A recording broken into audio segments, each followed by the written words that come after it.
number one things that I see with runners is piriformis syndrome. And piriformis syndrome is often a diagnosis of exclusion.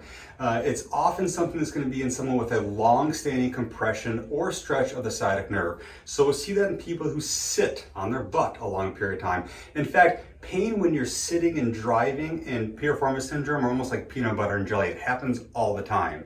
We'll also see with our slow runners, our slow long distance runners, because they're constantly contracting those hip musculature and causing issues. However, not everyone has piriformis syndrome. In fact, a lot of people don't have piriformis syndrome, and they have another problem affecting the sciatic nerve called ischiofemoral impingement. So let's go over the differences today. So the first thing is, you can elicit these symptoms from both piriformis syndrome and ischiofemoral impingement with one test. And it's bringing the knee up into full flexion, bringing it across the body to the contralateral shoulder, and causing and holding a little bit of compression and stretch of the sciatic nerve. Now, in the back of that nerve, you have the quadratus femoris. In the front of that nerve, you have the piriformis. So you're gonna cause stretch and compression to the sciatic nerve using one position. So I can hold for 20 to 30 seconds, looking for buttock pain or posterior thigh pain, reproduction of chief complaint. However, if that's positive, that just means I have one of each piriformis syndrome or ischiofemoral impingement. I need to now differentiate which one is which. Can I have you go on your side and face the wall away from me?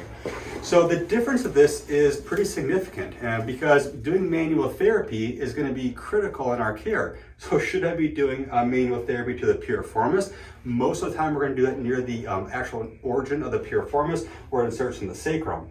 So I can palpate that and I can look for irritation there leading me to a piriformis syndrome, or I can do this test called the ischiofemoral impingement test to see if I possibly have impingement somewhere else. So what I'm going to do is I'm going to find the ischial tuberosity with the patient. I'm going to bring the leg into back full extension, external rotation, and now adduction, creating a smaller space between the lesser tuberosity and the ischium and also the tendons of the semimembranosa and tendinosa of the hamstring. And I'm going to bring the leg down in adduction, looking for reproduction of symptoms. If I create compression there, I'm going to reproduce symptoms. If I now bring her into abduction, taking away that compression at the ischium and also the lesser tuberosity, symptoms should go away.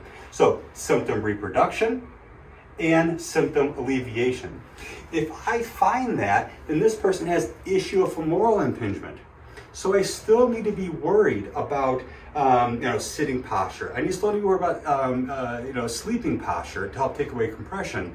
However, my manual therapy is now not directed at the piriformis. It needs to be directed at the quadratus femoris and to do proper treatment for the proper diagnosis.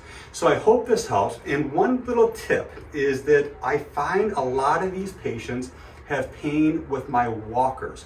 And the reason my walkers have ischiofemoral impingement versus piriformis syndrome is walkers usually walk fast. And when you walk fast, you're going to really extend your hip, creating ischiofemoral impingement. So my walkers who are walking fast for a long period of time are going to create this condition. Some tips you can do to help alleviate those symptoms: have a wider stance and a shorter cadence when you're walking, which help take away this impingement also. So a little tip for those patients who do have ischiofemoral impingement: if you want more information on either of these, check out ChiroUp.